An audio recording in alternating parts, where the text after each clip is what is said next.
OK, on va y aller. Les gens vont continuer de se connecter. Bonsoir tout le monde. Je suis Véronique Clément, directrice générale de Migraine Québec. Ça nous fait plaisir de vous accueillir ce soir à ce webinaire. Euh, Avant de commencer, je vais prendre quelques minutes pour vous présenter Migraine Québec. Peut-être que vous nous connaissez déjà, mais peut-être que non. Migraine Québec, on est un organisme communautaire qui a été créé il y a 10 ans. Et notre mission, c'est d'améliorer la qualité de vie des gens qui vivent avec la migraine et leurs proches par différents outils, différents services. On offre des services adaptés, bien sûr, pour les personnes qui vivent avec la migraine. Donc, on a un calendrier d'activités annuelles. On a un groupe d'échange et de partage sur Facebook et une multitude de services, en fait, que je vous invite à découvrir sur notre site Internet qui est migrainequebec.org. Vous avez dû le visiter de toute façon si vous êtes inscrit pour ce soir. La série de webinaires en fait partie et ce soir, on a la chance de vous offrir un webinaire sur un sujet qu'on avait hâte de pouvoir partager avec vous, c'est-à-dire les nouvelles lignes directrices dans le traitement de la migraine. On aura avec nous un invité spécial, le docteur François Perrault. Donc, bonjour, docteur Perrault. Bonjour Euh, Véronique. Docteur Perrault, en fait, est médecin spécialiste en médecine des céphalées, neurologue spécialisé en médecine des céphalées. Faut pas que je me mélange. Il fait partie de l'équipe de la clinique des céphalées au CHUM depuis 2023. Il a fait sa résidence en neurologie à l'Université de Montréal. Et de 2021 à 2022, Dr Perrault a suivi une formation postdoctorale en pédagogie médicale et en médecine des céphalées à l'Université d'Ottawa. Et comme si ce n'était pas assez, durant cette même période, il a aussi complété une maîtrise à l'Université de Montréal en éducation, option pédagogie des sciences de la santé. Alors, Dr Perrault a fait partie d'un comité là, en lien avec les nouvelles lignes directrices. Il sera beaucoup mieux placé que moi pour vous expliquer de quoi on va parler ce soir, c'est quoi ces fameuses lignes directrices et depuis quand on les attend et qu'est-ce que ça va changer. Alors, sans plus tarder, je vais laisser la parole à Dr Perrault, mais avant que vous sachiez, vous pouvez poser des questions. Dans le bas de l'écran, il y a un endroit où vous pouvez écrire vos questions. On ne prendra pas de questions à main levée, seulement des questions écrites. Alors, vous pouvez écrire la question et à la fin de la présentation, on aura une période de questions. Donc, voilà, moi, je ferme ma caméra et je vous laisse la parole, docteur Perrault. Super. Merci Véronique pour la présentation. Bonjour à tout le monde. Bonsoir en fait. Très heureux d'avoir été invité pour vous présenter ces nouvelles lignes directrices-là. Je vais juste partager mon écran. Et voilà.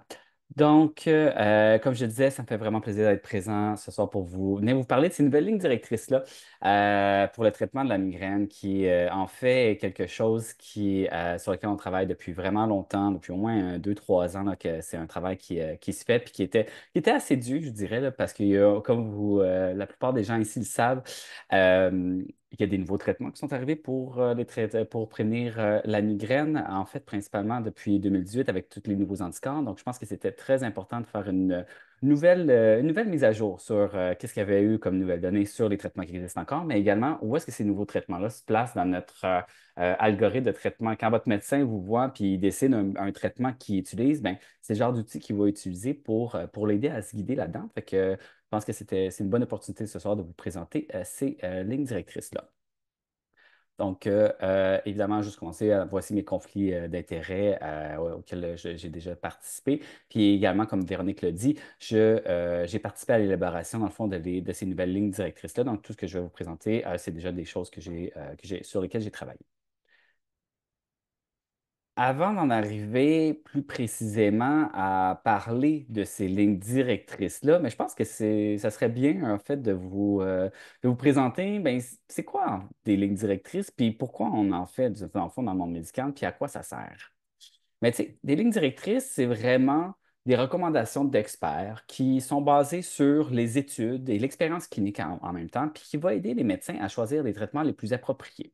Donc ça, des lignes directrices, vous allez retrouver ça dans plusieurs maladies qu'on va voir. Donc, il existe des lignes directrices pour si vous vivez également avec le diabète, bien, il y a des lignes directrices qui aident les médecins à guider leur choix dans quel traitement de diabète ils vont utiliser. Même chose dans tout type de maladie que vous allez avoir. Il existe des guides qui vont venir aider les médecins à prendre des décisions par rapport aux traitements qu'ils peuvent choisir. Puis les lignes directrices, ça fait partie de ces genres de guides ou d'outils que les médecins peuvent utiliser pour pouvoir aider à choisir les traitements appropriés.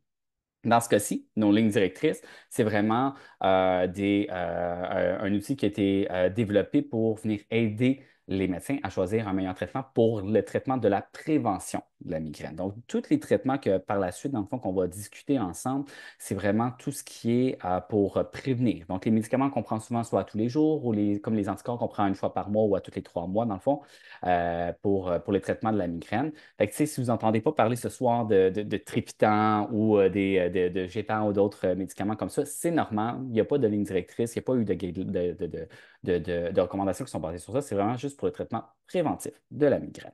Que, éventuellement, il va y en avoir des nouvelles lignes directrices pour le traitement aigu, donc les traitements de crise en particulier, mais ça, ce n'est pas encore pour l'instant. Ça va être encore dans quelques années que ça va sortir. Ces lignes directrices-là ont été, dans le fond, élaborées par la Société canadienne de céphalée, qui, dans le fond, est un groupe de professionnels de la santé qui travaillent afin de promouvoir les meilleurs soins possibles aux personnes qui vivent avec les céphalées, incluant principalement la migraine. Ici, spécifiquement pour ces lignes directrices-là qu'on parle ce soir, c'est 12 neurologues qui sont spécialisés en migraine à travers le Canada qui ont travaillé sur l'élaboration là, de cet outil. Puis, c'est dans le fond les deux personnes qui s'occupaient principalement de ça travaillent sur ça depuis on travaille là-dessus depuis au moins 2021 jusqu'à 2022. Puis par la suite, tous les autres neurologues sont embarqués pour venir aider dans le processus de 2022 à 2023. Donc, c'est quand même un travail de longue haleine, puis qui prend vraiment beaucoup, beaucoup de ressources et également beaucoup de temps à venir éplucher parce que ce qu'il faut comprendre, c'est qu'il faut aller rechercher toutes les études qui ont été faites, qui sont sérieuses sur les traitements qui ont été faits. Puis une fois que tout ça a été fait, on ramasse ce résumé-là, puis on regarde qu'est-ce qu'il faut faire avec ces données. Pourquoi il fallait vraiment faire des nouvelles lignes directrices? Bien, en fait, comme je l'ai mentionné un peu plus tôt, ça fait longtemps, dans le fond, que ça avait été fait. Premièrement, les premières lignes directrices qui avaient été faites par la Société canadienne de céphalée, ils dataient déjà de 2012. Fait qu'on s'entend, ça faisait déjà 12 ans. Quand on est dans une maladie qui n'a pas eu beaucoup de changements en 12 ans, ça peut aller, mais tu sais, une petite mise à jour, je pense qu'après 10 ans, on était dû, comme on dit. Puis, en même temps, comme je vous disais, il y a tellement de nouveaux traitements qui sont arrivés pour prévenir la migraine, incluant tous les médicaments anti-CGRP, donc les anticorps et également les GEPAN qui sont arrivés. Bien, depuis 2018, puis les lignes directrices qu'on avait en 2012 n'incluaient pas ces traitements-là. Donc, les médecins, comment qu'on les plaçait dans notre algorithme de traitement, c'est un peu dans un flou. Donc, je pense que ces lignes directrices-là viennent aider pour voir où est-ce que ces médicaments-là se situent. Est-ce que c'est des médicaments de première ligne, de deuxième ligne, de troisième ligne, voir qu'est-ce qu'il y en est. Également, euh, même s'il y a des nouveaux médicaments qu'on utilise encore pour le traitement préventif de la migraine, ben, la plupart ont probablement eu des nouvelles études qui sont sorties. Fait que c'est bon pour voir qu'est-ce qu'il y a des nouvelles études. Est-ce que ça apporte des nouvelles données? Est-ce que ça vient changer ce qu'on pensait sur un certain médicament? Parce que même si on a des fois deux, trois études qui nous montrent qu'un médicament est efficace, mais des fois, par la suite, on a des nouvelles études qui viennent nous apporter des nouvelles informations. Donc, c'était bien de voir qu'est-ce qu'il y avait sur les médicaments qu'on utilisait déjà. Et aussi, dans les premières lignes directrices qu'on avait en 2012, il n'y avait aucune distinction entre la migraine épisodique et la migraine chronique. Donc là, maintenant, on venait vraiment faire une distinction entre les deux. Ce qu'il faut comprendre pour la migraine épisodique, c'est qu'on parle, dans le fond, de migraine les gens qui vivent avec la migraine, mais qui ont 14 jours au moins de mal de tête par mois. Puis pour la migraine chronique, on parle d'au moins 15 jours ou plus de migraine par mois. Je fais une petite parenthèse, un petit bémol, là. C'est sûr que vous allez pouvoir entendre migraine épisodique versus migraine chronique là, quand on vous en parle, mais dans les faits, il ne faut pas penser que parce qu'on a une migraine épisodique, que la migraine reste pendant un certain moment. Tu sais, la migraine reste en soi globalement une maladie qui est chronique, hein. Les gens qui vivent avec la migraine toute leur vie sont un peu susceptibles de faire des mal de tête. Ça peut fluctuer au courant de leur vie, évidemment. Mais quand on dit migraine épisodique, migraine chronique, vraiment très spécifique comme ça, pour surtout des termes plus médicaux, je vous dirais, entre médecins, si vous entendez ça, on vient vraiment faire référence au nombre de journées que vous vivez que la personne, que le patient va avoir avec des mal de tête. Donc, il y a eu cette petite distinction-là parce que de plus en plus dans les études, on fait que pour des études qui sont faites pour venir évaluer l'efficacité de certains traitements, les études font la distinction entre les deux. Donc, c'est pour ça que ces lignes directrices-là viennent également faire cette distinction-là pour les traitements à choisir. Donc, maintenant, une fois que, dans le fond, je vous ai présenté c'est quoi exactement les lignes directrices puis à quoi ça sert, ben, rentrons dans le vif du sujet, rentrons vraiment dans, bon, ben, les nouvelles lignes directrices qui sont sorties, qu'est-ce que c'est? Ce qu'il faut savoir, ces nouvelles lignes directrices-là sont divisées en deux parties. Il y a une partie qui vient rapporter tout ce qui est les recommandations qui sont basées sur les études. Donc, vraiment, les données brutes, voir, bon, ce médicament-là, quel est son taux d'efficacité et également quel est son taux d'effet secondaire. Et à partir de ces données-là, il y a eu des recommandations qui ont été émises par les 12 neurologues qui ont analysé ces études-là. Ensuite, il y a une autre partie dans ces lignes directrices-là où est-ce que, oui, on se base sur les études, mais il y a une proportion qui se base sur l'expérience clinique. Donc, dans diverses situations, quel genre de médicament pourrait être plus approprié? Parce que des fois, les études qu'on a ne répondent pas à toutes nos questions, mais il y a certaines situations particulières que l'expérience clinique fait en sorte qu'on est quand même capable de répondre à ces questions-là. Et dans le fond, c'est la deuxième partie des lignes directrices qui viennent répondre à des questions vraiment plus spécifiques. Là, je vais vous faire un petit résumé maintenant de tout ce qui a été dans les recommandations qui ont été faites en se basant sur les études, les données. Ce qu'il faut savoir, c'est que pour donner des recommandations sur les médicaments qui ont été analysés, si jamais ça vous tente d'avoir une petite lecture de chevet pas trop, qui pourra peut-être vous aider un peu à dormir, mais vous pouvez les regarder. Puis si vous allez voir justement que comment ça a été présenté, bien, vous allez voir avec chacun des médicaments, il y a une recommandation soit qui est forte, une recommandation faible ou justement non recommandée. Pour qu'un médicament obtienne une recommandation qui est forte, il fallait avoir évidemment une efficacité qui est bien démontrée par les études avec un profil d'effet secondaire qu'on dit qui est acceptable, dans le fond, qui n'est pas trop nuisible pour les patients. Pour avoir une recommandation qu'on dit qui est plutôt faible, ben, ça voudrait dire que soit on a un médicament avec des études qui nous a démontré, bon, l'efficacité est plus ou moins bien démontrée ou ce n'est pas des études qu'on dit de très haute qualité, ou sinon, le profil d'effets secondaires est plus important. Ce qui fait en sorte que même si le médicament est efficace, mais qu'il y a trop d'effets secondaires, ben, ça se peut que les experts aient décidé quand même d'émettre une recommandation qui est faible pour le médicament. Et par la suite, non recommandé, c'est évidemment quand on a une efficacité qui est non démontrée dans les études, puis aussi quand un médicament a un profil d'effet secondaire qui est non acceptable. Donc, c'est vraiment les effets secondaires sont beaucoup plus délétères que les bénéfices qu'on peut en ressortir. Pour arriver à ces conclusions pour chacun des médicaments, comme je disais, multiples études qui ont été analysées puis qui ont été résumées par les principales autrices de cet article-là. Puis par la suite, leurs recommandations puis le résumé, dans le fond, de ces études-là ont été envoyés aux 12 experts qui ont fait partie du comité. Et chacun des experts, de leur côté, sans se parler, donc vraiment, on se cachait puis on faisait chacun ça de notre côté, on venait de donner nos recommandations sur les médicaments. Si on avait la grande majorité, donc au moins 70 des experts qui arrivaient au même consensus dans le fond d'une recommandation, donc que ce soit, comme je disais, fortement recommandé, faiblement recommandé ou non recommandé, on avait un consensus pour le médicament.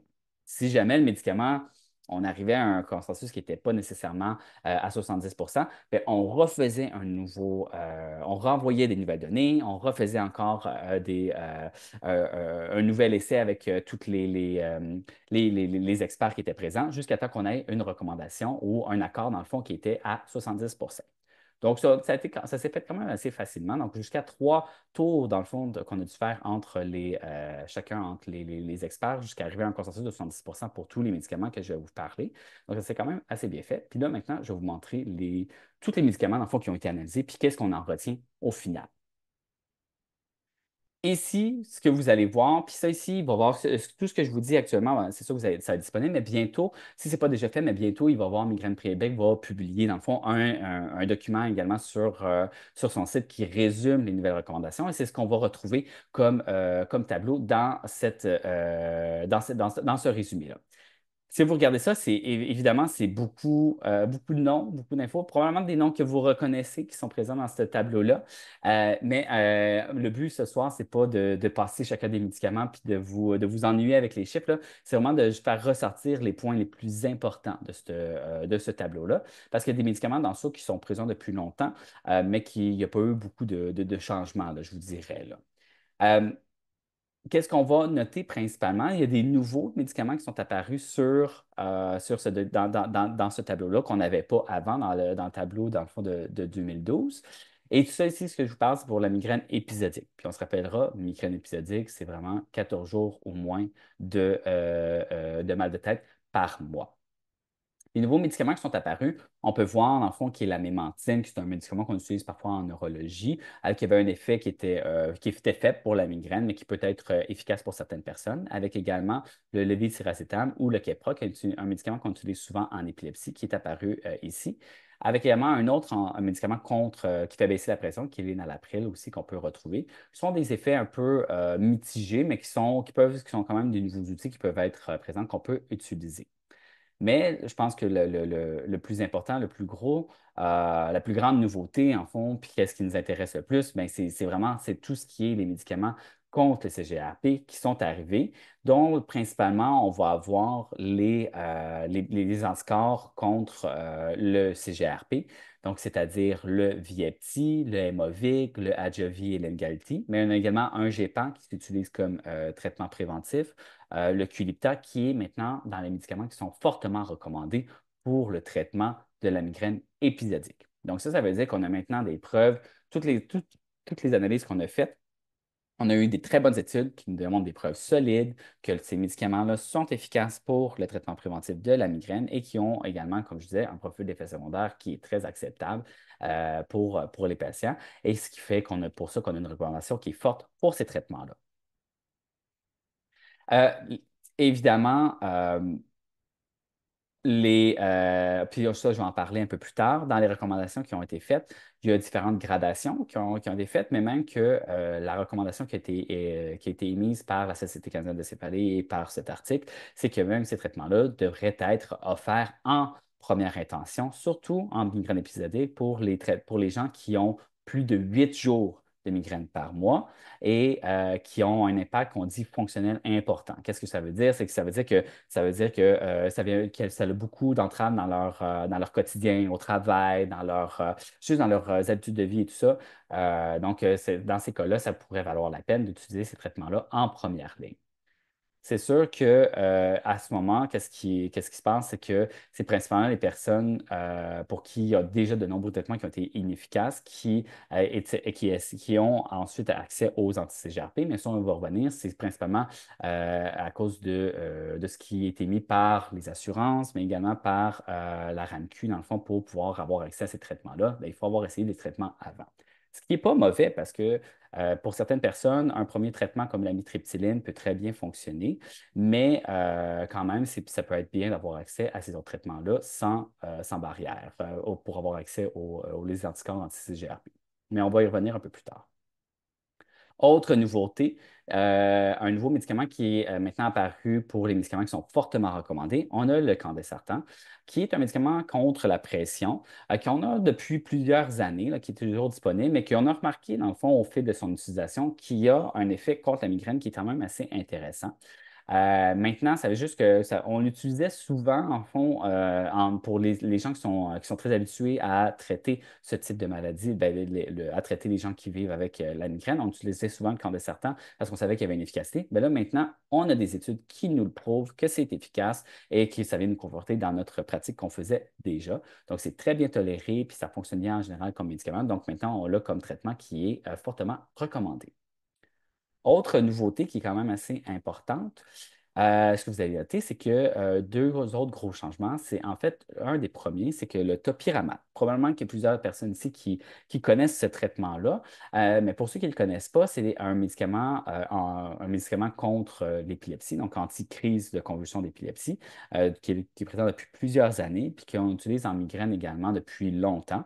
Pour lequel on avait noté, ce n'est pas un médicament qui est spécifique pour la migraine, bien évidemment, mais tout comme la majorité des autres traitements que j'ai déjà un peu parlé un peu plus tôt, on avait déjà noté que ça avait un effet efficace contre la migraine. Par contre, le gros enjeu avec le topiramate, c'est qu'il y a quand même plusieurs effets secondaires qui sont présents. Donc, souvent, de la fatigue, des gens qui cherchent leurs mots, des encourgissements des fois au bout des doigts. Donc, c'est quand même des effets secondaires qui sont non négligeables, puis qu'il y avait une bonne proportion des gens dans les études qui abandonnaient l'utilisation de ce traitement-là parce que ce n'était pas toléré. Et maintenant, quand on a refait un tour avant, dans le fond, en 2012, dans les anciennes lignes directrices, le topiramate était recommandé en première ligne parce qu'on disait c'est efficace, c'est très efficace contre la migraine. Les effets secondaires, oui, il y en a, mais ça ne dépasse pas les bienfaits, donc recommandé en première ligne. Mais là, maintenant, il y a des nouvelles études qui sont sorties et les nouvelles études ont dit oui, c'est efficace, mais on l'a comparé à d'autres traitements, puis on a remarqué qu'il était un peu moins efficace que certains autres traitements, dont certains anti-CGRP. Mais où est-ce que ça vient surtout, qu'est-ce qui revient surtout noter, c'est que euh, il est beaucoup moins toléré. Et le taux d'effets secondaires était beaucoup plus élevé dans les nouvelles études, ce qui fait en sorte que maintenant, le médicament est plus recommandé en première ligne, mais qui est maintenant recommandé plutôt en deuxième ou troisième ligne parce que, il y a un profil d'effet secondaire qui est un petit peu moins accepté, qui est un peu plus difficile pour les patients. Donc, c'est pour ça que ce médicament-là a donc été déclassé de première ligne jusqu'à deuxième ligne, dans le fond, un peu moins bien recommandé à cause de son profil d'effet secondaire. Un autre changement également, certains patients que vous allez pouvoir vu, que probablement vous avez déjà utilisé, c'est on a le Neurontin ou le gabapentin, c'est pour ceux qui le connaissent sous son autre nom, qui est maintenant dans les médicaments qui sont non recommandés parce que les nouvelles études ont démontré que ça avait très peu d'efficacité pour la migraine. Donc, c'est pour ça qu'on est passé d'un médicament qui était faiblement recommandé à maintenant un médicament qui est non recommandé. Puis surtout aussi à cause de son profil d'effet secondaire qui est un petit peu moins acceptable également. Donc, ça fait les grandes lignes des traitements pour la migraine épisodique. C'est vraiment ça, les gros changements qui sont apparus depuis 2012, puis les nouvelles grosses études, qu'est-ce qu'ils ont démontré qu'on pouvait utiliser. Pour la migraine chronique, c'est un peu la même chose. La migraine chronique, en fait, ce qu'il faut savoir, comme je disais, c'est on a beaucoup, étant donné que c'est quelque chose qui est de plus en plus présent dans les études depuis les dernières années, c'est seulement certains médicaments qui ont été utilisés spécifiquement pour la migraine chronique. Donc, c'est pour ça que le tableau est un petit peu plus petit, parce qu'il y a moins d'études spécifiques pour cette condition-là. Fait que soyez pas surpris si vous avez de la migraine chronique, mais que vous avez des médicaments que j'ai parlé un peu plus tôt qui ne se retrouvent pas dans ce tableau-là. C'est qu'on pense que les autres traitements sont quand même utile, mais c'est juste qu'on n'a pas d'études pour les gens qui ont plus de 15 jours par mois de mal de tête. Mais ça peut quand même être des médicaments qui sont efficaces pour vous. Soyez pas nécessairement surpris. Mais pour les médicaments pour lesquels on a vraiment des études qui nous montrent qu'en migraine chronique spécifiquement, qu'est-ce qui peut être utile ou pas, bien, on a des traitements que vous voyez ici présentement qui incluent principalement en fait les traitements, les anticorps contre le CGRP, avec également le GEPAN, le QLIPTA, qui sont présents. Et comme je vous disais, encore une fois, dans le fond, c'est les anti-CGRP qui sont présents, qui c'est la grosse nouveauté pour les traitements de cette maladie-là. Mais également, on a le Botox qui est toujours présent, qu'on a encore des études qui nous ont démontré que c'est très efficace pour le traitement préventif de la migraine, les traitements de Botox, avec également un traitement qui s'appelle le propranolol, qui fait partie de la famille des médicaments qui s'appellent des bêta-bloquants, donc des médicaments qu'on utilise en cardiologie pour ralentir un peu les battements du cœur et également pour diminuer la pression. Et on a remarqué que c'est un médicament qui était très efficace aussi en migraine et qui est également relativement bien toléré. Et vous allez remarquer encore une fois qu'on a le topiramate qui est maintenant dans un médicament qui est faiblement recommandé, qui avant était fortement recommandé et qui, encore une fois, comme je vous ai expliqué, pour toutes les raisons que j'ai dit un peu plus tôt, son profil d'effet secondaire principalement, mais maintenant, c'est un médicament qu'on dit qui est faiblement recommandé. Donc, ça fait un résumé de tout ce qui est que les études vous ont dit. Je vous ai épargné les chiffres et tout ça, mais au moins, vous voyez un peu le portrait de tous les médicaments qui ont été analysés, puis qu'est-ce qui est ressorti, qu'est-ce qu'on a mis dans le fond dans les tableaux qui ont été présentés, puis qu'est-ce que vos médecins, dans le fond, quand ils vont choisir un traitement, qu'est-ce qu'ils voient, puis quel médicament est fortement recommandé, faiblement recommandé ou non recommandé pour la migraine. Maintenant, quelques petits, je vais vous parler justement de quelques recommandations qui sont maintenant basées plus sur les avis d'experts. Comme je vous disais, des situations particulières qui peuvent aider les médecins à décider quel traitement ils peuvent utiliser, puis ou comment justement utiliser les traitements que je vous ai parlé un peu plus tôt. Dans les traitements préventifs, bien, premièrement, les lignes directrices se posent la question, puis ils viennent répondre à la question qui bénéficierait d'un traitement préventif, hein? Parce que, tu sais, c'est pas tous les patients que, si vous êtes ici présent et vous dites, hey, moi, je vis avec la migraine, mais que je n'ai pas de traitement préventif du tout, bien, ça peut être normal parce que c'est pas tout le monde qui en a besoin nécessairement. Ce qu'on dit, c'est que c'est les patients, dans le fond, qui ont au moins 8 jours de mal de tête par mois. À partir de ce moment-là, ça vaut la peine de débuter des traitements préventifs. Pour quelle raison? Parce que vous pouvez vous dire, ben moi, j'ai 8 jours de mal de tête par mois, mais tu sais, je prends mon triptan, je prends mon Advil, puis ça fonctionne bien, puis j'ai pas trop de problèmes. Pourquoi j'aurais besoin d'un traitement préventif? Bien, en fait, les raisons principales pour lesquelles on a besoin d'un traitement préventif, parce qu'à partir de 8 jours par mois, on se dit que si jamais le nombre de journées de mal de tête augmentait, bien là, ça veut dire que le nombre de journées qu'on utilise les traitements pour casser la migraine augmente. Puis plus le nombre de journées qu'on utilise, le nombre de journées qu'on a avec la migraine augmente, avec de plus en plus de journées qu'on utilise nos traitements pour casser la migraine augmente, bien ça veut dire qu'on a de plus en plus de risques de développer le mal de tête de rebond, donc de mal de tête médicamenteux qu'on a, que probablement certains d'entre vous ont déjà entendu parler. Et pour éviter de se rendre à ce point-là et de faire en sorte que la migraine devienne ce qu'on dit chronique, donc plus de 15 jours par mois de mal de tête, ben, c'est pour ça qu'on dit ben, à partir de 8 jours, ça vaut la peine de débuter un traitement préventif. Puis votre médecin, à partir de 8 jours, devrait vous parler ou vous recommander un traitement préventif de la migraine. Mais par contre, il y a des gens qui vont avoir moins de 8 jours de migraine par mois, puis avec lesquels on va quand même discuter de débuter un traitement préventif. Par exemple, même si vous avez environ 4 jours ou 5, 6 jours de migraine par mois, mais qui sont des migraines qui sont quand même assez modérées à sévères, qui ont un impact sur votre journée, votre quotidien, votre travail, puis que vous n'avez pas un bon traitement pour casser votre mal de tête. Ça veut dire que les triptans, ça ne fonctionne pas beaucoup pour vous. Ceux que vous avez jusqu'à présent n'ont pas fonctionné, disons.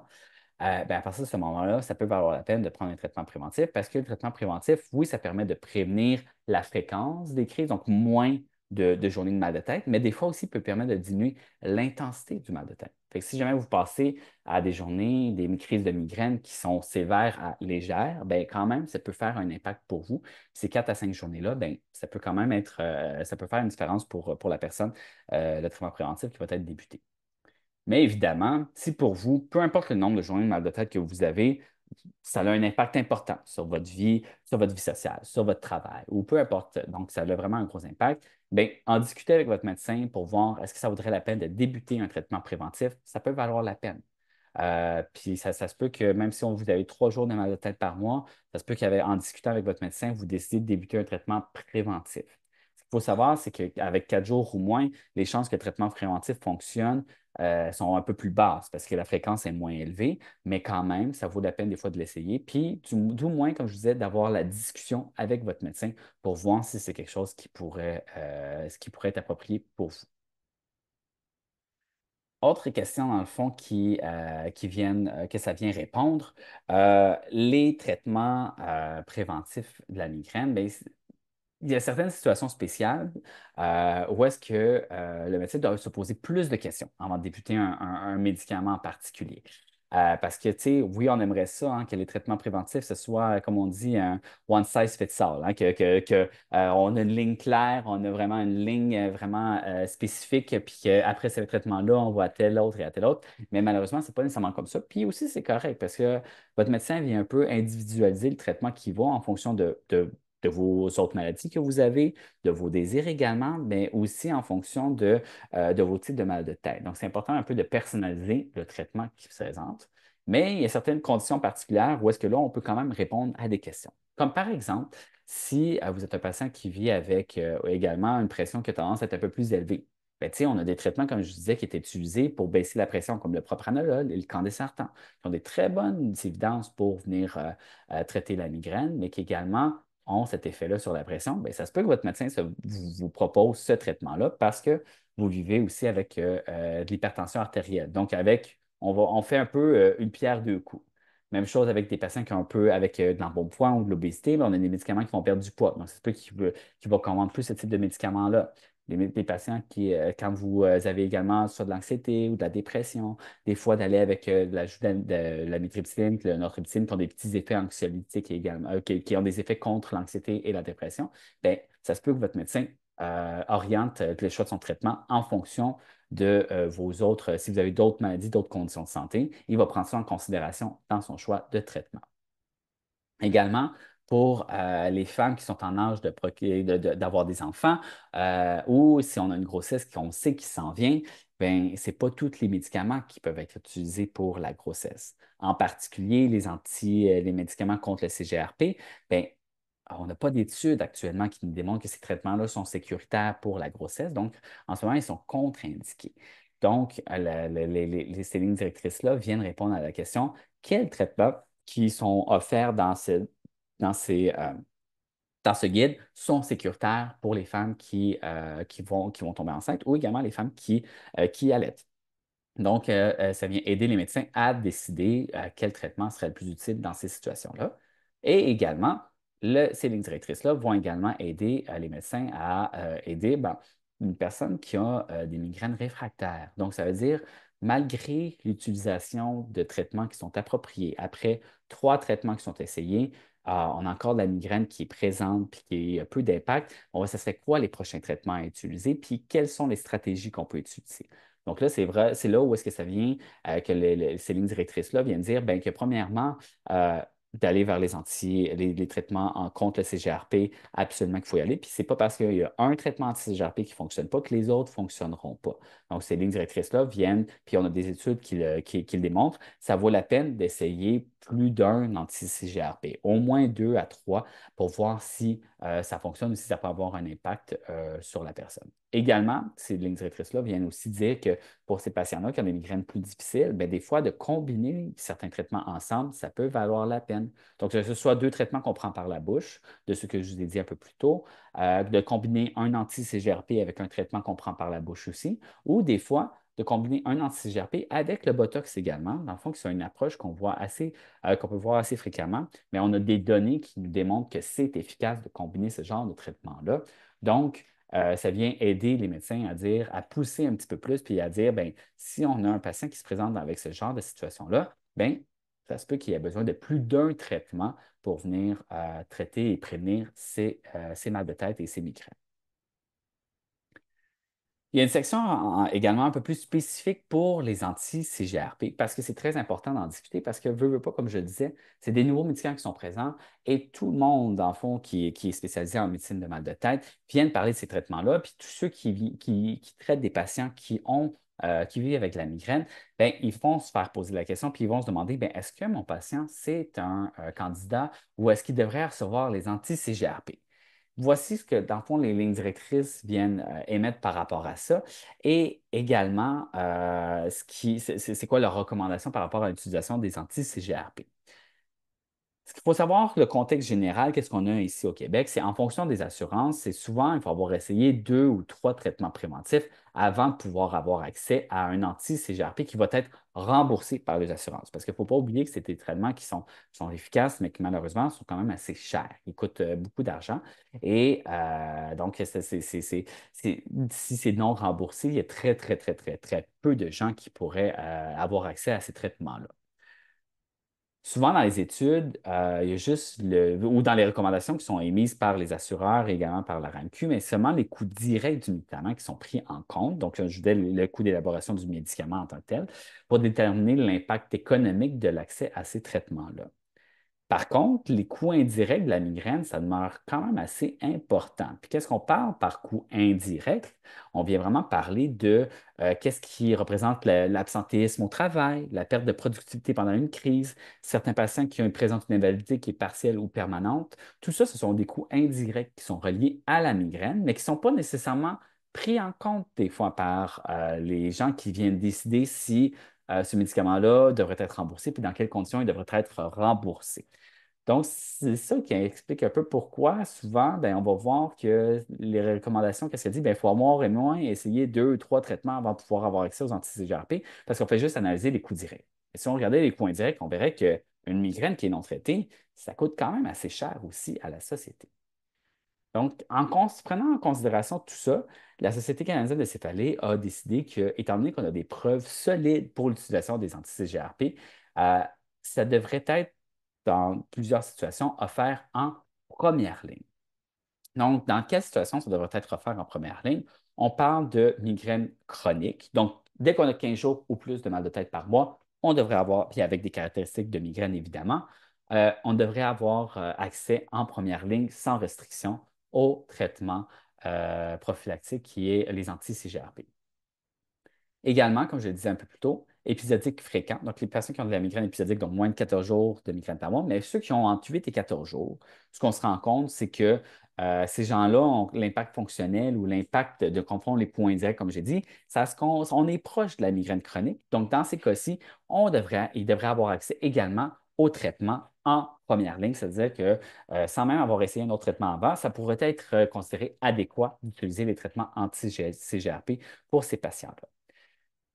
Évidemment, ce que je vous dis là, c'est quelque chose qu'on aimerait, hein, puis que, tu sais, si vous arrivez avec votre médecin, puis que vous présentez demain, j'ai vu une conférence, puis voici, je veux maintenant mes anti-CGRP tout de suite, attendez-vous pas à ce qu'il y ait des changements immédiats qui soient faits.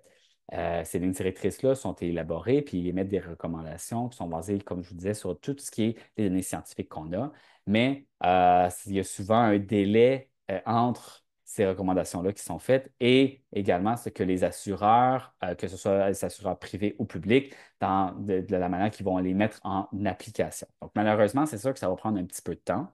Puis aussi, ce que je vous dirais, c'est que oui, les anti-CGRP, ce sont de très bons traitements qui sont très bien tolérés et qui sont efficaces pour prévenir le mal de tête. Mais si votre médecin vous prescrit un autre traitement, comme la mitriptyline, le propofol ou les autres traitements usuels qu'on avait avant, ça peut être tout à fait adéquat aussi, hein. Votre médecin est quand même bien habilité à déterminer quel traitement est le plus approprié pour vous et ça peut être aussi tout à fait adéquat d'utiliser un autre traitement. Ce qu'il faut comprendre, je pense que le but en arrière de ces lignes directrices-là, puis de la position que la Société canadienne de céphalée se fait en arrière de ça, c'est que l'idéal, ce serait que les patients dans ces deux situations-là, donc migraine chronique et migraine épisodique qui est fréquente, bien, on devrait pouvoir avoir accès au traitement anti-CGRP sans barrière nécessairement. Puis je pense que c'est ça le plus important qu'il faudrait retenir, puis qu'on espère qu'il va être entendu éventuellement par les agents, les assureurs principaux. Ça fait le tour pas mal de ce qui était ressorti dans ces lignes directrices-là. Donc, je pense que qu'est-ce qu'on peut retenir, c'est que ben, les lignes directrices, premièrement, ça permet une bonne mise à jour essentielle sur plusieurs traitements et également sur les nouveaux traitements qui existent, puis voir qu'est-ce qu'il y a eu de nouveau, puis où est-ce que ça s'implique dans l'algorithme des traitements pour les médecins, qu'ils peuvent les utiliser, ces nouveaux traitements-là. On a des nouvelles recommandations qui sont solides en ce qui concerne les anti-CGRP. Donc, vraiment, ça vient nous réconforter dans dans l'utilisation qu'on fait des dernières années de nos traitements préventifs de la migraine. Donc, ce qui fait en sorte qu'ils nous pousse de plus en plus à utiliser ces traitements-là ou qui nous, comme je disais, nous réconforte dans les traitements qu'on utilisait déjà depuis plusieurs années. Et également, c'est un nouveau guide qui va permettre les médecins, ça va permettre d'aider les médecins qui ont des patients qui vivent avec la migraine, ben, à mieux les aider à savoir quoi utiliser, dans quelle situation, comme je disais, qui vient répondre à des questions particulières, comme migraine avec un patient qui est enceinte, migraine avec d'autres maladies. Bien, ce guide-là vient répondre à cette question-là. Et donc, ça vient beaucoup nous aider, mais comme je vous disais un peu plus tôt, les changements dans la pratique, dans ce que votre médecin peut vous donner, ça se peut que ça prenne du temps. Parce que, évidemment, on a beau mettre des recommandations et tout ça, bien, des fois, le remboursement et les assureurs, ça prend plus de temps avant qu'ils mettent en application ces lignes directrices-là. Une chance, par contre, ce que je vous dirais, c'est qu'on a Migraine Québec ici au Québec, qui vient travailler beaucoup pour venir auprès du gouvernement pour essayer de changer cette assurance-là, donc principalement au point de vue de l'INES, qui émet des recommandations pour comment les remboursements devraient se faire. Et ces lignes directrices-là représentent un outil important également pour Migraine Québec afin de favoriser le remboursement qui, comme on le sait, certaines personnes ici, peut être des fois plus difficile. Donc, j'aimerais remercier également, dans le fond, nos partenaires, Teva et Lily, qui nous ont permis, dans le fond, de faire ce webinaire. Et maintenant, je vais être ouvert pour répondre à vos questions s'il y en a. Excellent. Merci, Docteur Perrault. Peut-être arrêter la présentation pour qu'on nous voit Absolument. en plus gros. Oui, Bon, il y a beaucoup de questions. J'avais oublié de spécifier au départ que Dr. Perrault ne pourra pas répondre à des questions, des cas personnels. Donc, si vous avez écrit, ben, on vous a répondu, là, si vous avez écrit, moi, j'ai tel type de problématique, tel type de médicament, qu'est-ce que je peux faire? Dans ce cas-là, il faut consulter votre médecin, là. Donc, ces questions-là, je ne vais pas les poser. Malgré tout, on en a quelques-unes. Si jamais il n'y a pas de réponse, Dr. Perrault, il n'y a pas de gêne à dire que c'est pas possible de répondre. Alors, je vais me lancer. Là, bon, un instant. Bon, première question. Y a-t-il des neurologues qui s'occupent des gens qui ont des céphalées suite à une hypersensibilité aux ondes électromagnétiques? Ce que je vous dirais par rapport à l'hypersensibilité aux ondes magnétiques, c'est quelque chose qui est, encore une fois, on n'a pas beaucoup d'études, pas beaucoup de données par rapport à ça. Donc, je ne pourrais pas vous dire qu'on a de neurologues, du moins au Québec, qui sont vraiment plus spécialisés pour ça. Mais ce que je vous invite, pour les gens qui vivent avec ce type de mal de tête, c'est d'en discuter avec votre médecin, puis de voir également si c'est quoi le diagnostic du mal de tête, puis également, ça se peut qu'il y ait des traitements parce que, qui correspondent au type de mal de tête qui se présente avec ça. Excellent. Une autre question. Est-ce que les médicaments anti-CGRP peuvent mener au développement de maladies de type auto-immune? Est-ce que ça, c'est documenté? C'est une très bonne question. Pour l'instant, on n'a aucun signal qui pointe vers ça. Il y a certaines maladies auto-immunes qui sont connues d'avant, donc principalement ce qu'on appelle la maladie de Raynaud, qui peut faire, dans le fond, plus d'une vasoconstriction, donc ça, les vaisseaux qui deviennent un peu plus serrés, surtout au niveau des doigts, dans le fond, qu'on peut avoir. Que si c'est un patient que vous êtes déjà connu avec cette maladie-là, ça se peut que votre médecin vous parle des anti-CGRP puis qu'il mette certains bémols ou certaines réticences, mais que ce n'est pas contre-indiqué probablement dans cette condition-là. Mais tout ce qui est les autres maladies auto-immunes, non, il n'y a pas de développement de maladies auto-immunes qui sont reportées avec les anti-CGRP. Excellent. Bon, deux questions sur le Botox. On dit, bon, la première, le Botox n'est pas recommandé pour la migraine épisodique, mais est-ce pertinent pour les céphalées de tension? C'est une très bonne question. Pour l'instant, ça a déjà été étudié. On n'a pas d'études qui nous démontrent que ça a été efficace. Puis quand même, on a réessayé avec des nouvelles études récemment pour voir est-ce qu'en migraine épisodique, le Botox, ça pourrait être efficace. Pour l'instant, ça nous montre que non, mais on attend de voir d'autres développements par rapport à ça.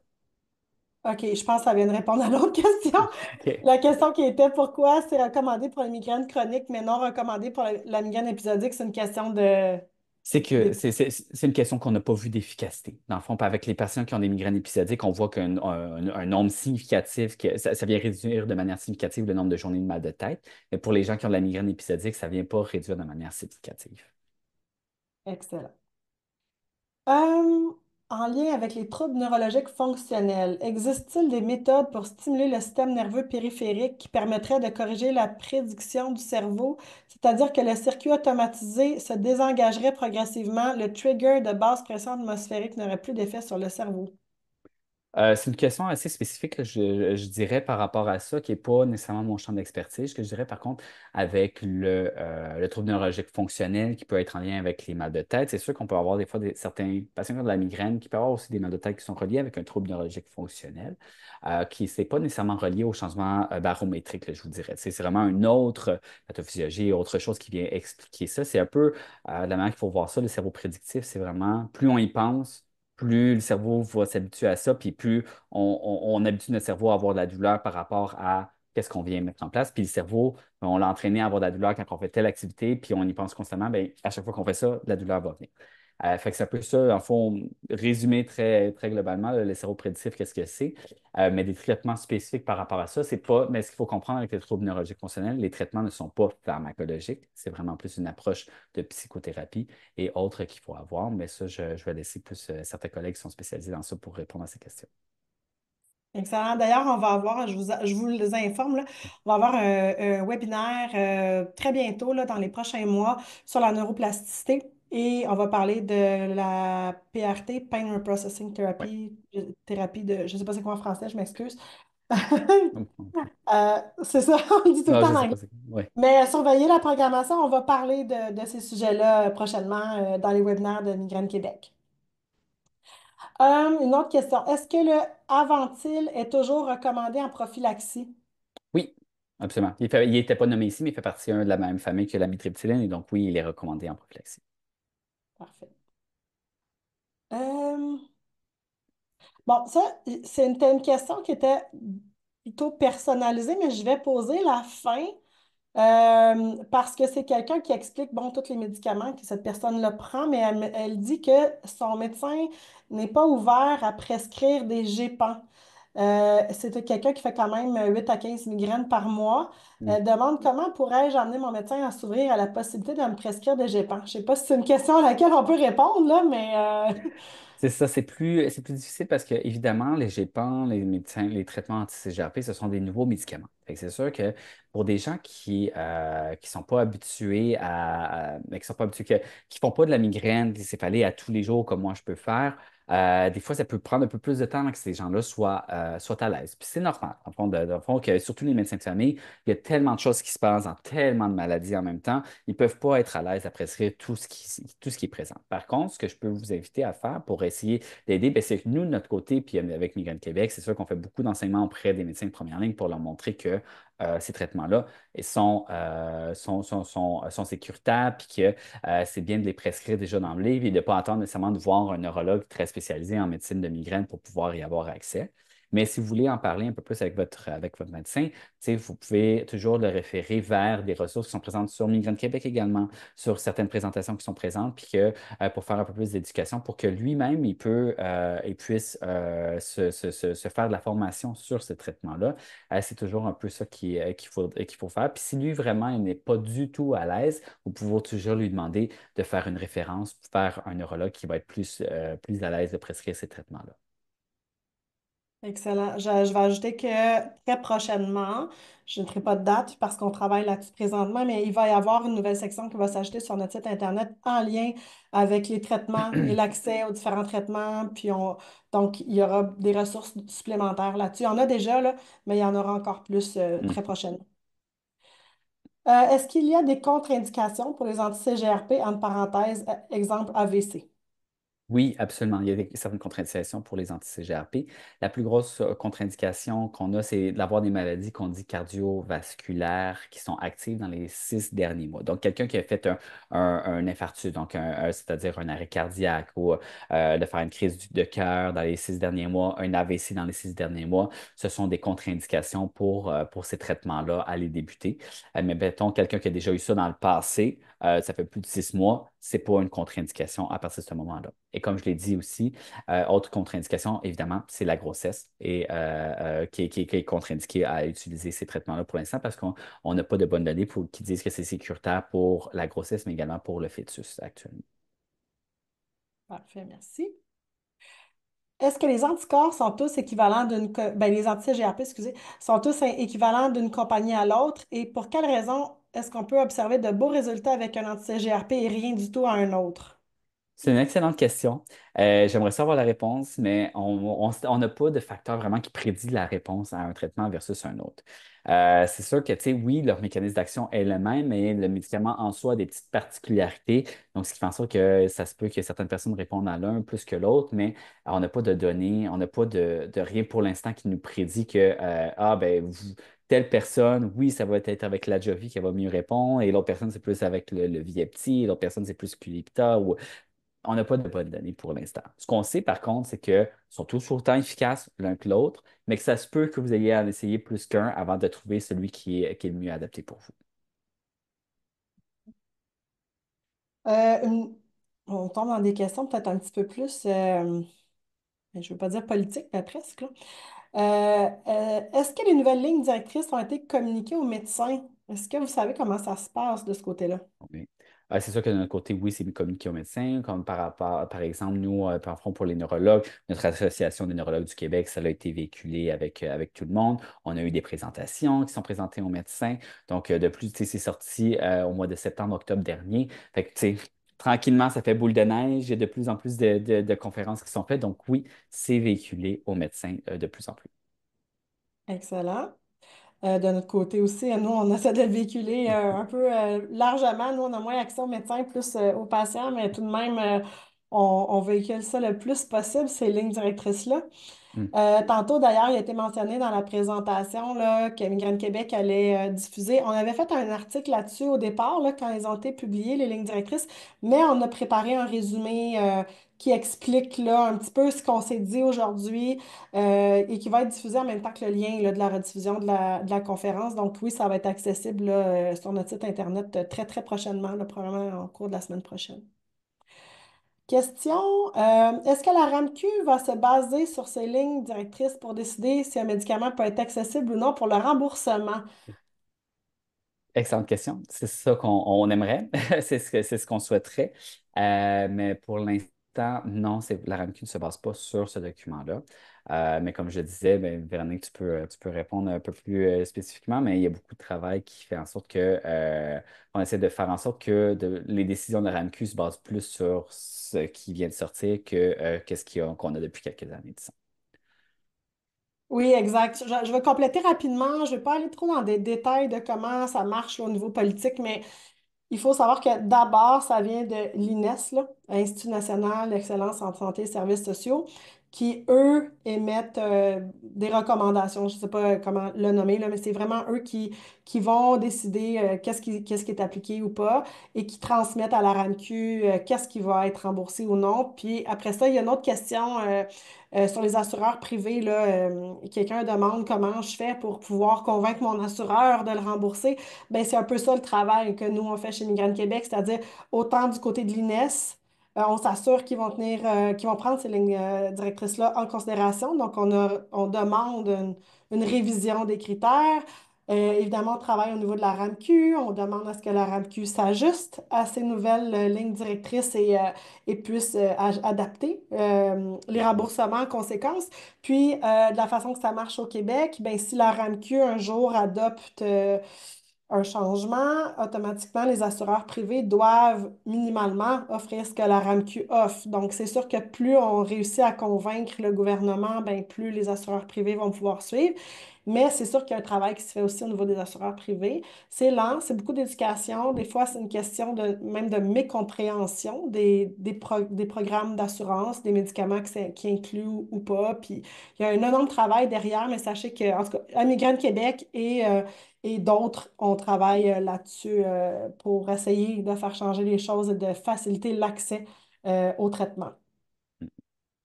Est-ce que les anti-CGRP peuvent être bénéfiques pour les céphalées de tension? Non, pour l'instant, on n'a pas d'études qui nous montrent que ça fonctionne dans cette catégorie-là. Ben oui, parfait. Excusez, je souris sur la prochaine, l'autre question.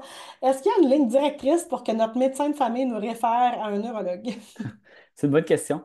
C'est sûr que nous, tu sais, il y a certaines recommandations, puis le médecin de famille peut référer à un neurologue à partir du moment, dans le fond, il y a ce qu'on appelle, il y a certains critères pour pouvoir avoir accès à un neurologue, là, ben, pouvoir avoir accès, pour être référé à un neurologue, dans le fond, pour les traitements des migraines. Puis la plupart du temps, pour avoir essayé au moins 2 traitements préventifs avant de pouvoir être référé à un neurologue.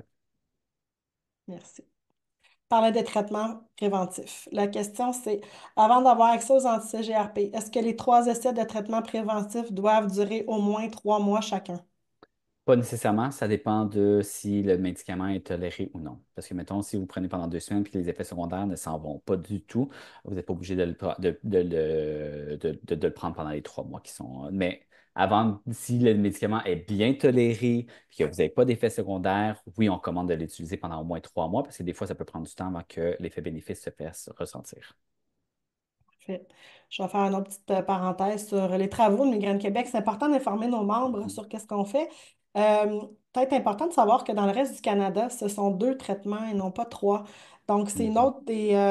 un autre des dossiers sur lesquels travaille Migraine Québec pour qu'on puisse arriver à minimalement les deux traitements au lieu de 3 là, dans le préventif. Donc, vous Mhm. allez peut-être entendre parler de tout ça éventuellement. On va solliciter nos membres pour avoir des appuis. Donc, c'est important pour nous d'en parler en même temps. Euh, Quelles sont les recommandations pour les femmes enceintes ou en âge de concevoir? Oui, ben, Ça dépend beaucoup de chacune des femmes, puis ça dépend c'est difficile de faire, encore une fois, un one size fits all pour ça. Mais ce que je dirais de manière générale, l'évolution naturelle de la migraine pendant la grossesse, c'est que le premier trimestre, des fois, les mal de tête peuvent s'empirer, mais durant le deuxième, le troisième trimestre et pendant l'allaitement, les migraines ont tendance à s'améliorer. Fait que qu'est-ce qu'on préconise la plupart du temps, c'est de ne pas donner de traitement préventif et de voir comment ça va évoluer. Par contre, une femme qui a déjà des migraines qui sont connues, qui sont difficiles à traiter, d'avance, souvent, on va continuer les traitements.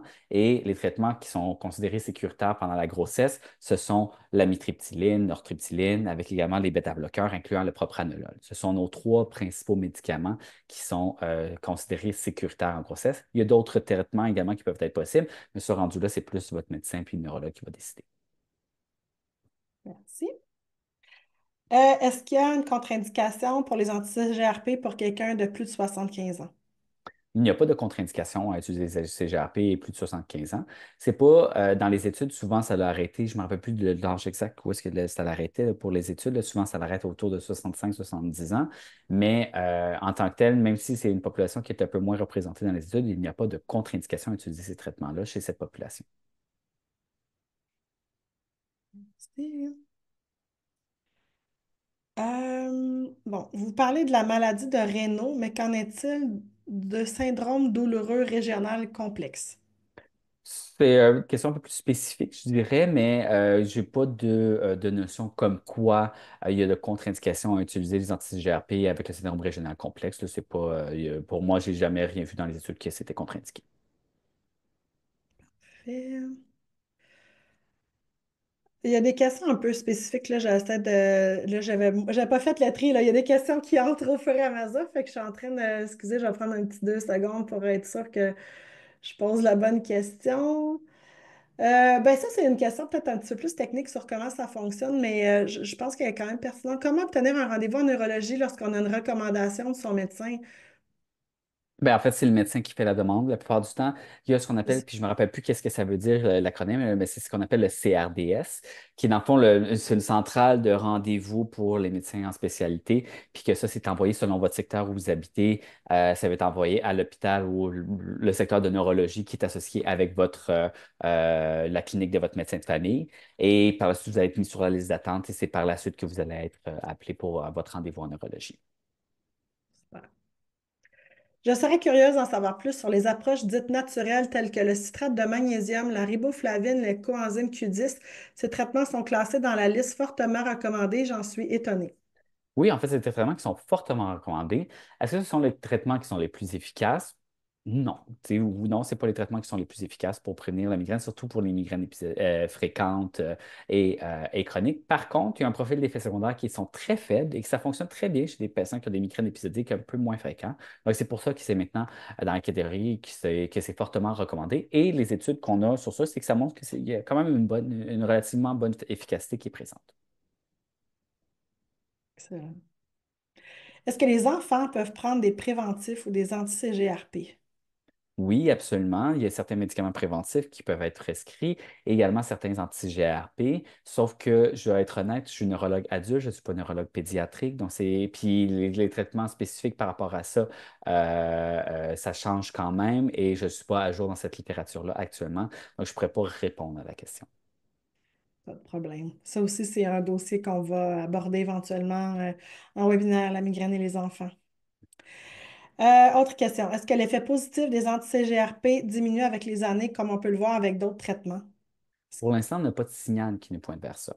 Donc, c'est sûr que c'est des traitements qui sont relativement nouveaux. Donc, tu sais, on sait que des fois, c'est des choses qu'on peut se rendre compte sur le terrain un peu plus tard, mais pour l'instant, il n'y a pas de signal qui pointe vers ça.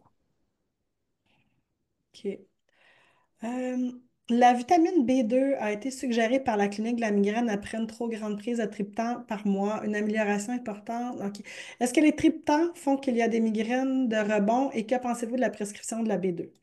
Oui, comme j'en ai parlé, les triptans peuvent faire les céphalées-rebonds. Donc, tout ce qui est triptan, Tylenol, des anti-inflammatoires peuvent faire des mal de tête de rebond. Et également aussi, dans ça, ceux qui prennent encore le butal-butal, là, qui est dans le fond le Fiorinal, avec également les opioïdes. Ce sont tous des médicaments qui sont fortement associés aux céphalées rebonds. Donc, tout ça peut les causer. Puis la riboflavine, en effet, comme on a mentionné un peu plus tôt, la vitamine B2, ben oui, ça peut être un bon traitement pour essayer de diminuer notre consommation de traitements aigus.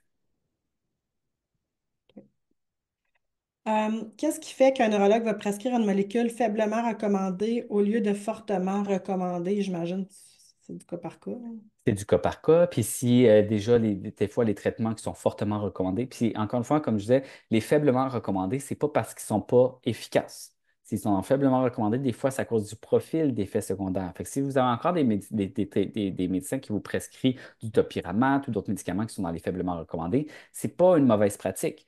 C'est juste que, étant donné où est-ce qu'on est rendu dans l'algorithme de traitement de votre médecin par rapport à votre condition à vous, ben, il a jugé que c'était plus pertinent pour vous d'essayer ce genre de médicament-là plus qu'un autre traitement qui est dans la classe des fois fortement recommandé. Parce que peut-être que, dépendant de ce que vous avez, vous n'êtes pas nécessairement candidat ou vous avez des contre-indications pour certains médicaments qui sont dans cette catégorie-là. Et- Bon, je ne sais pas, je la pose, vous me direz si vous pouvez répondre. Quel est le mécanisme par lequel le Vyepti cause une chute de cheveux? Euh, c'est une excellente question. C'est vrai qu'il y a quelques patients qu'on a pu voir que ça pouvait être un effet secondaire qu'on a pu noter. Malheureusement, je ne pourrais pas dire par quel mécanisme exactement que ça avait causé ça. C'est bon. Si les migraines semblent être liées à des raideurs à la nuque, est-ce qu'il y a un médicament qui est plus recommandé qu'un autre? Je dirais que non, mais en fait, petite parenthèse que je préfère avec ça, c'est que c'est pas surprenant de voir ça parce que la migraine cause des mal de cou. La plupart du temps, les gens pensent que c'est le mal de cou qui cause le mal de tête, mais en fait, c'est la migraine en soi, en plus de causer un mal de tête, cause aussi un mal de cou. Fait que les deux sont reliés ensemble. Donc, le traitement de la migraine en soi, juste les anti-CGRP ou les autres traitements, peuvent aussi traiter votre mal de cou en même temps. Donc, non, il n'y a pas un traitement qui est plus orienté vers ça. Des fois, on dit par contre que le Botox, c'est avec les gens qui ont beaucoup de raideur, beaucoup de douleur, le Botox, puis beaucoup de sensibilité au niveau du cheveu, le Botox, des fois, est un peu plus efficace, mais encore rendu là, d'autres traitements seraient aussi efficaces dans cette situation-là. Savez-vous pourquoi ça peut prendre beaucoup de temps avant d'avoir accès aux anti-CGRP une fois que le neurologue l'a prescrit? Ben, ça dépend du processus de remboursement avec l'assureur, je dirais. La plupart du temps, c'est à cause de cette raison-là aussi. Puis, tout dépendant si votre médecin vous a inscrit au programme de support, dans le fond, qui existe. Ce n'est pas tous les médecins nécessairement qui ont accès à ces programmes de support-là, mais c'est souvent à cause du délai qui est présent avec l'assurance puis avec la RAMQ ou autre Mhm. assureur, là. Puis j'ai l'impression que si ça devient des traitements de première ligne, ce ne sera plus des traitements d'exception. Parce qu'il y a l'aspect médicament d'exception aussi là-dedans qui peut, j'imagine, Oui, entrer en ligne. exactement, c'est ça. Tout dépendant de la classification, ça peut être plus complexe, là, mais oui. Parfait. On a parlé d'AVC tantôt, puis là, il y a une question qui est comme un peu complémentaire à ça. C'est-à-dire, les personnes qui ont des migraines à la suite d'un AVC, peuvent-ils prendre les anti-CGRP? Ben, s'il n'y a pas eu de nouvelles AVC, bon, il n'y a pas de données qui démontrent qu'un AVC peut causer la migraine en tant que telle, mais c'est vrai que ça pourrait un peu favoriser la chronicisation. Donc, dans le fond, le fait que les migraines deviennent plus fréquentes. Si ça fait plus de 6 mois, puis que tout ce qui est la condition cardiaque qui est bien, condition cardiaque et AVC est bien contrôlée, il n'y a pas eu de récidive, oui, il pourrait y avoir des anti-CGRP sans problème. Parfait. Dans le fond, c'est la même chose que tantôt. OK. Dernière question, n'est pas liée au sujet qu'on a là. C'est peut-être large, mais en tout cas, est-ce que la ménopause améliore ou non la migraine? C'est une excellente question. Euh, Comme je l'ai dit déjà au début, tu sais, la migraine, on parle que c'est une maladie chronique, donc toute notre vie, on est plus à risque de faire, les personnes qui vivent avec la migraine sont plus à risque de faire des mal de tête. Mais on a noté qu'à partir de la ménopause, puis avec l'âge, après 50 ans, la migraine, de manière naturelle, va avoir tendance à diminuer. Puis ça, c'est surtout vrai je dirais, chez les femmes qui avaient des migraines qui étaient beaucoup reliées avec leurs règles, avec leur menstruation. Souvent, ça peut s'améliorer. Il peut y avoir une période, par contre, au niveau de la périménopause. Donc, l'année ou deux avant l'arrêt complet des règles, les mal de tête peuvent s'empirer, mais par la suite, ça a tendance à s'améliorer. Par contre, c'est pas vrai pour tout le monde. Il y a trop de gens, je pense que ça a été tellement dit souvent que j'ai des certaines patientes qui m'ont dit que leur vieux médecin leur ont dit que une fois que vous allez avoir vos règles, vous n'aurez plus de migraine. C'est pas vrai. OK? Même si les migraines peuvent diminuer après la ménopause, ça ne veut pas dire qu'on n'en aura plus du tout. Mais ça a tendance à diminuer quand même. Un gros merci pour toutes ces belles informations. Je pense que ça a éclairé beaucoup de monde ce soir. C'est sûr qu'on aurait tous le rêve de dire que demain matin, au Québec, tout le monde suit les lignes directrices. Donc, on va juste rappeler que c'est plus lent comme processus. Ça va demander du temps, ça va demander beaucoup d'adaptation, mais au moins c'est là, au moins on a des outils. Puis je pense que, bon, vous l'avez bien expliqué, là, les recommandations sont quand même très claires. Puis on est chanceux d'avoir des médicaments maintenant qui s'adressent directement à la migraine. Oui. Euh, J'allais nommer quelques fois, là, on a quand même des webinaires qui s'en viennent sur des questions qui ont été posées ou des compléments. Donc, je vous invite, si vous ne l'êtes pas déjà, à devenir membre et adhérer à notre infolette pour être informé des prochains webinaires, parce qu'il y a des sujets qui certainement pourraient vous intéresser. Puis on vous invite aussi à aller sur le site. Là, Dr Perrault l'a dit, mais vous pouvez aussi référer des fois. On sait que des fois, les médecins n'aiment pas toujours là, se faire référer sur des sites d'associations de patients, mais la beauté de Migraine Québec, c'est qu'on collabore de très près avec des médecins. Donc, il y a des articles écrits par des professionnels, des médecins et professionnels de la santé pour les professionnels de la santé. Donc, il y a des belles ressources sur notre site. On vous invite à aller le consulter. Le lien de rediffusion sera envoyé là, très prochainement. Donc, ceux qui voudront revoir la conférence, elle sera disponible. Et puis, on aura un article sur notre site Internet qui va aller résumer tout ce qu'on s'est dit ce soir. Alors, ben, merci, Dr Perrault, de votre présence ce soir. Très apprécié. Puis, je remercie l'équipe de Migraine Québec qui a mis ce webinaire-là en place et nos partenaires qui sont Teva et Lily. Donc, je vous souhaite une belle soirée, tout le monde. Merci à tout le monde et bonne soirée.